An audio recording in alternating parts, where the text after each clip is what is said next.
तो इधर भी एक चाणक्य बैठा, इधर भी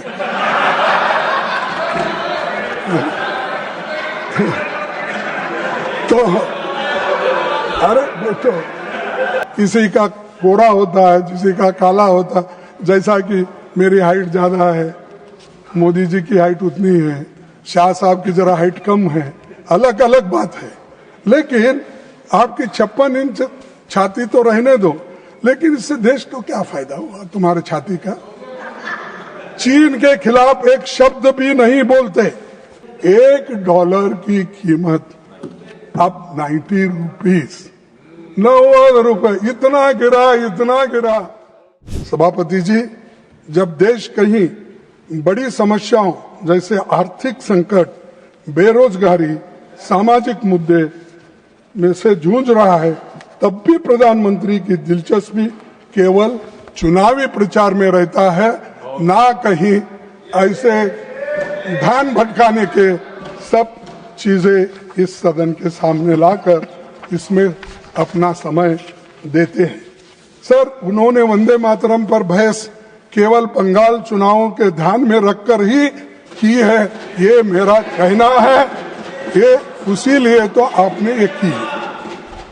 इस गलत फहमी में न रहे कि गुरुदेव रविंद्रनाथ टैगोर पर हमला करके असली मुद्दों से ध्यान हटाया जा सके। यह नहीं हो सकता।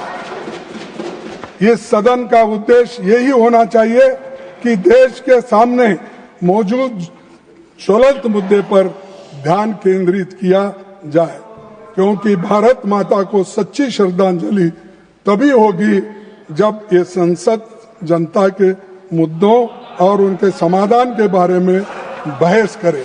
ये मेरा कहना है अध्यक्ष महोदय, इसीलिए मैं ये बातें उनके सामने रखी।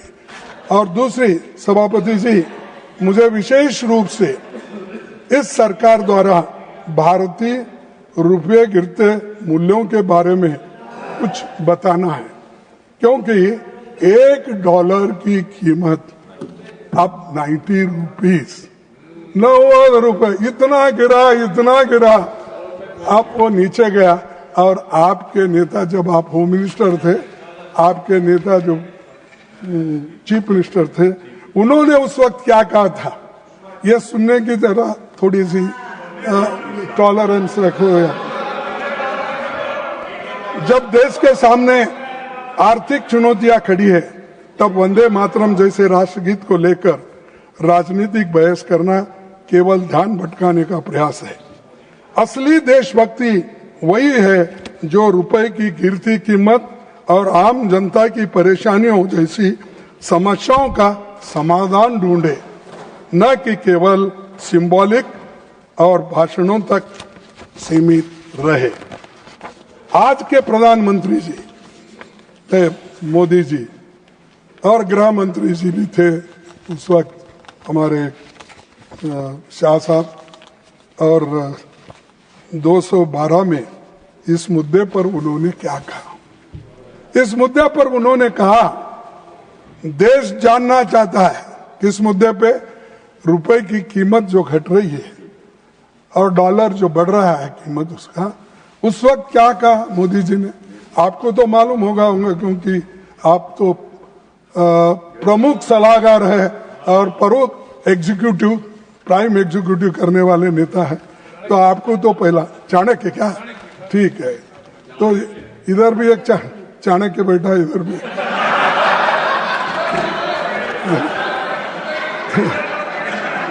तो अरे बैठो, देश जानना चाहता है। प्रधानमंत्री जी, ये उन्होंने कहा, देश जानना चाहता है।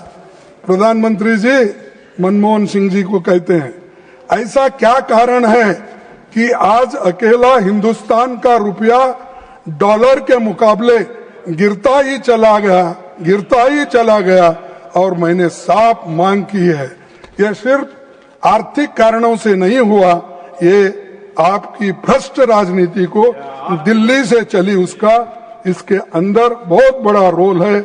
मैं बहुत गंभीरता से ये आरोप कर रहा हूं। क्या आपके पास भी ऐसा ही हुआ? आप भी भ्रष्ट हैं? आप तो बोलते हो मैं पाक हूं, स्वच्छ हूं।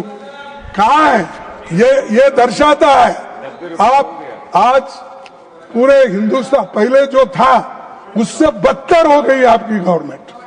और आज जो उस वक्त 55-60 रुपए था, आज 90 रुपए। अरे गिर गया, इतना गिर गया।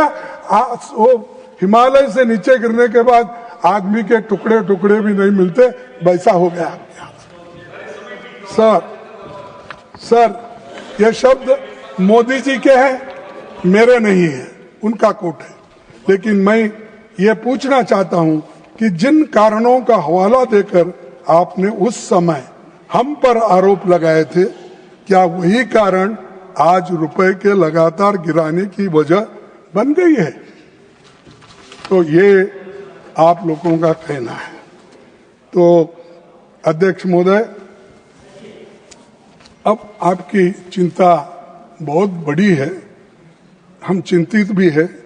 हमारे पड़ोसी देशों में हमारा अपना प्रभाव घट रहा है, जबकि चीन का प्रभाव बढ़ रहा है। नेपाल चीन से इन्वेस्टमेंट की मांग कर रहा है। बांग्लादेश चीन और पाकिस्तान के साथ त्रिपक्षीय बैठकों में भाग ले रहा है। बीजिंग खुले तौर पर साउथ एशिया को अपनी रणनीति योजना के तहत अपनी तरफ खींच रहा है। और सभापति जी, 1971 के बाद पहली बार बांग्लादेश भारत से दूर जा रहा है और पाकिस्तान के करीब हो रहा है। चीन की इतनी हिम्मत बढ़ गई है कि वो अरुणाचल प्रदेश पर अपना बेबुनियादी दावा ही नहीं कर रहा, बल्कि उसके भारतीय नागरिकों पर थोप भी रहा है। अरुणाचल प्रदेश की एक भारतीय महिला को सांघाई हवाई अड्डे पर 18 घंटे तक हिरासत में रखा गया और उसे कहा गया कि उसका पासपोर्ट अमान्य है और चीनी पासपोर्ट के लिए आवेदन करने की सलाह वहां के एयरपोर्ट वाले दिए। सर, आप भारत में हमेशा बोलते हम कभी झुकेंगे नहीं, हमारी छाती 56 इंच की है।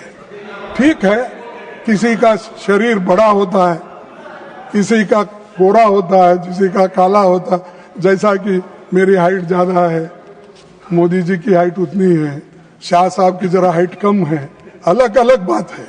लेकिन आपकी 56 इंच छाती तो रहने दो, लेकिन इससे देश को क्या फायदा हुआ तुम्हारे छाती का? चीन के खिलाफ एक शब्द भी नहीं बोलते और बोलेंगे भी कैसे, जब आपके ही विदेश मंत्री सार्वजनिक रूप से स्वीकार कर चुके हैं कि भारत अभी छोटी अर्थव्यवस्था है और चीन का मुकाबला नहीं कर सकती। प्रधानमंत्री जी ने खुद 19 जून 2020 को चीन को क्लीन चिट दिया और कहा था ना तो कोई घुसा है ना ही कोई घुस आया है। मैंने कहा, उनको मालूम है ये शब्द उन्हीं के हैं, मेरे नहीं है। तो ये सब आप ही बोले हैं, तो आप कहाँ ठहरे हैं, किस बात का? और फिर अमेरिका मामले में मोदी फिर एक बार, ट्रम्प फिर एक बार, ऐसा कुछ बोलते फिरे, लेकिन पाप बेचारे उनका प्रचार का असर नहीं हुआ, वो हार गए और बड़े मुश्किल के साथ इस बार वो चुन के आए, लेकिन दोस्ती में कमी हो गई है पहले से। अमेरिका के मामले में राष्ट्रपति डोनाल्ड ट्रंप के बार बार दावा किया कि उन्होंने भारत और पाकिस्तान के बीच युद्ध रोक दिया। सभापति जी, पिछली बार जब मैंने इस विषय पर चर्चा की थी, तब मैंने बताया था कि वो ये बात कितनी बार दोहरा चुके हैं। उन्होंने इसे इतनी बार कहा है कि गिनती करना भी मुश्किल है, उतने बार ट्रंप ने बार बार कहा है, मैंने सुलाया, मैंने कॉम्प्रोमाइज कराया, मैंने सब कुछ किया। Kharge ji, अरे you please stick to the subject. Sir, Don't deviate too much this from is the the subject. subject, Then sir. unnecessarily This is the house is